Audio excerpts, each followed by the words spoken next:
guys, and welcome back to my channel. We're gonna be talking about Girl Defined. I haven't watched this video yet, but it's called Using Social Media in a God-Honoring Way. So the last video, and the only other video I did on them, is a little bit related to this because they were talking about posting seductive pictures online.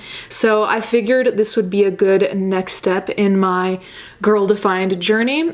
If you did watch that video, you'll know that I changed into a light-haired wig because I really just want to fit in with Bethany and I can't remember the other one.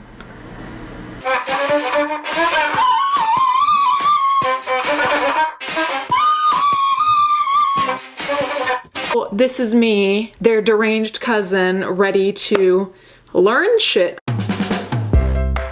Hey guys, it's Kristen and Bethany here, and today we're going to be talking about using social media in a God-honoring way. This is actually another question that one of you directly asked us and said, hey, can you make a video about social media, and specifically as a Christian girl, how to use social media in a God-honoring way? So thank you so much for asking the question. That's a really good one because social media is something that most of us have, and it's really crazy when you think about social media because it's like this fairly new thing.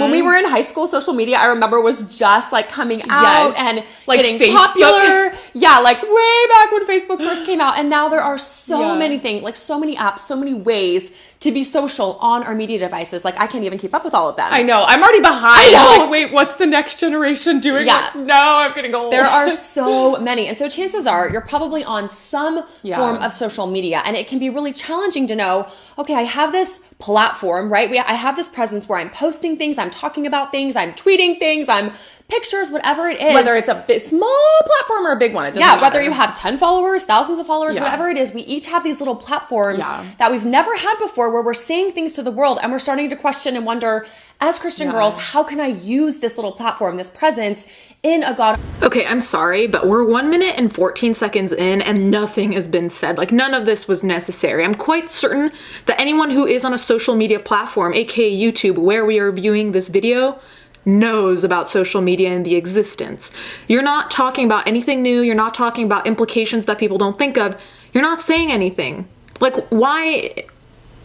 I don't even know what I just listened to because you were introducing me to social media like I'm your 90-year-old grandma who hasn't stopped talking about the war and has no idea about what's going on. Honoring way. What does that look like? And then in the contrary, what does it look like to use this in a way that dishonors God? And so in this post, we really just want to dig in to some practical questions that we can ask as Christian girls to really check our hearts and evaluate, am I using my social media in a God-honoring way? So before you post whatever the social media app or whatever you're using, before you post, we want you to go through these 4 heart check questions. So instead of just posting mindlessly like, oh, this is great, this is, and not thinking about it, we want to take you through literally 4 heart check questions to ask before posting. And now if you get in the habit of asking these questions, it really will shape and change the way you post in the future, and you won't always have to ask these so intentionally because they'll just be in your brain.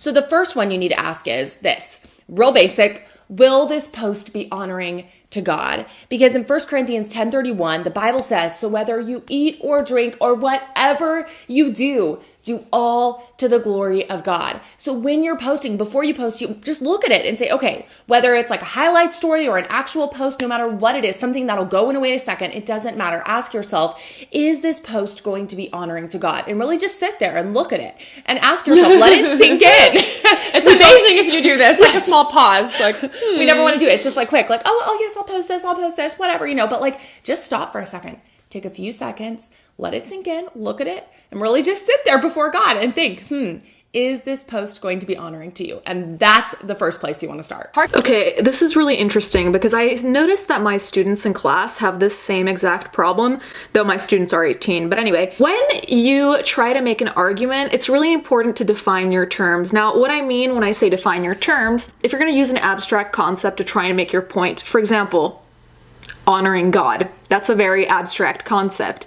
So when you're talking about being God honoring in a post, I'm not even really sure what you mean. Does that mean God would approve of it? Does that mean that I think God would approve of it? How would I even know what God approves of? Do we know God's political leanings? Because that seems a little bit murky. So like, I just like how they talk about this as if everyone has this consensus of what God honoring means. Because I do know that there are Christian people out there who don't think it's bad to post a seductive selfie, so surely what they think is God-honoring isn't what you think is God-honoring, which then means nobody knows what is God-honoring, because there's no standard. So, just an idea.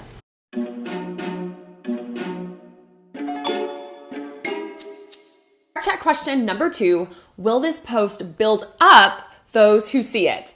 This is a hard one because so often when we're posting, we're not really thinking so much about the people who are going to see it. We're more thinking about what will this post do for me, or how will people, what will they think about me? But we're not thinking, will this post actually encourage and build up the people who are seeing it? And I love Ephesians 4:29. It says, let no unwholesome talk come out of your mouths, but only what is helpful for building up the one in need and bringing grace to those who listen.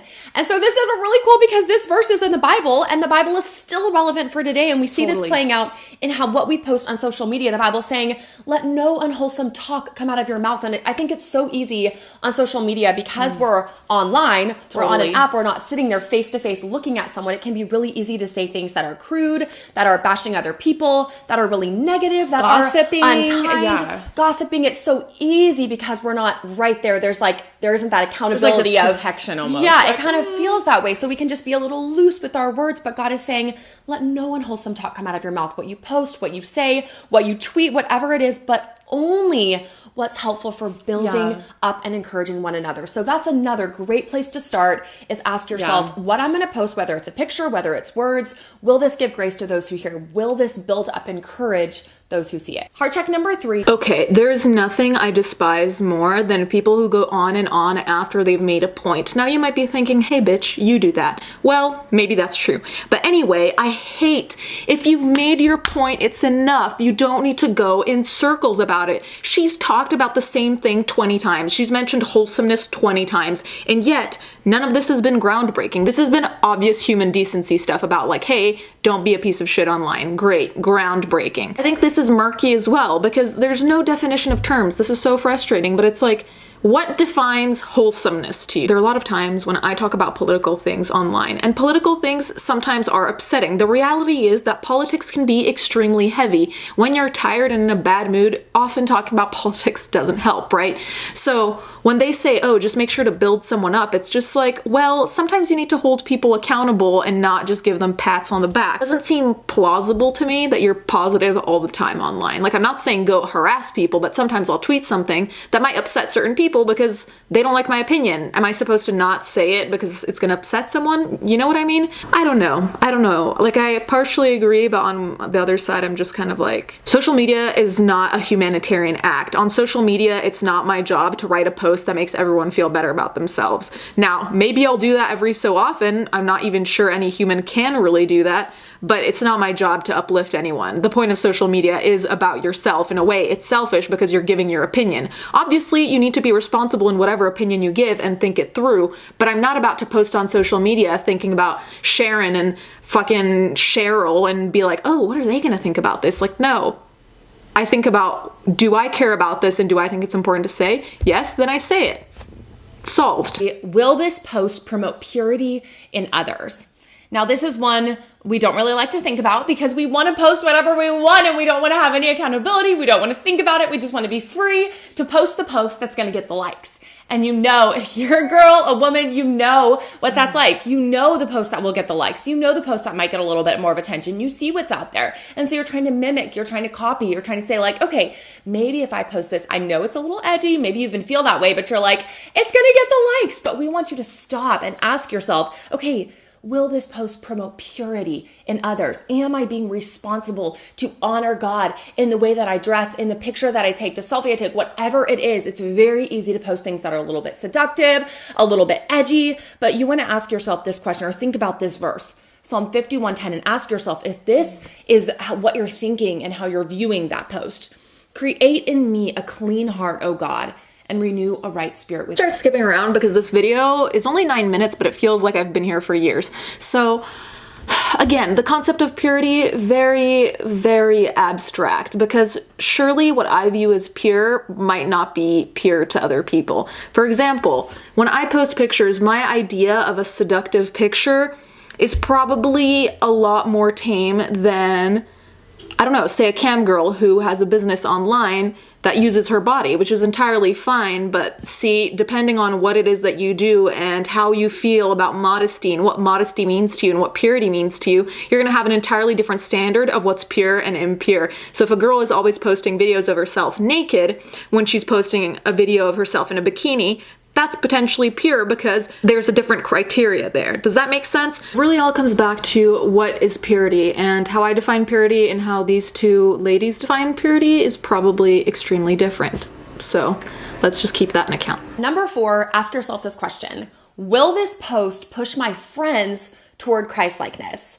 On social media, I think there is an incredible opportunity for us as Christian women, whether younger, whether older, to really be leaders in what we're posting, to really stand up and post things that are going to kind of push people in a good, God-honoring direction. So rather than just kind of passively doing what everyone else is doing and just following the trends, following what's popular, to really take a stand and say, I want to be a leader on social media. I want to be someone who is challenging others, encouraging others, and posting things that are going to push people towards Christ-likeness. And I was going to say it's like a trendsetter, but like in a good way. You're not like, oh, I'll just follow the trends. It's like, no, I'm going to be a trendsetter in like a really good way. Yeah, I like a way that honors God and pushes people towards Christ. We can do that. I know. I love that. 1 Timothy 4:12, it speaks directly to this. It says, let no one despise you for your youth, but set. All right, that's it. I can't do it anymore. I have nothing against these women. I just hate when people talk in circles. It just drives me nuts. So the 4th tip is to make posts that are biased and convincing, so you convince people to believe in God. Is that it? I'm not sure. Anyway, I do really think that these two women genuinely believe what they're saying, and I don't always disagree with them. I'll be honest, I don't always disagree, because obviously I think that you should be respectful on the internet. You shouldn't go around insulting people, you know, like there should be a level of human decency. However, I think that with these 4 rules, what these women don't realize is that they're also giving this extreme importance to social media, because this is the thing. I feel like there are 2 general ways that you can view social media. You can view it as, hey, I'm just going to post a picture of me, whatever.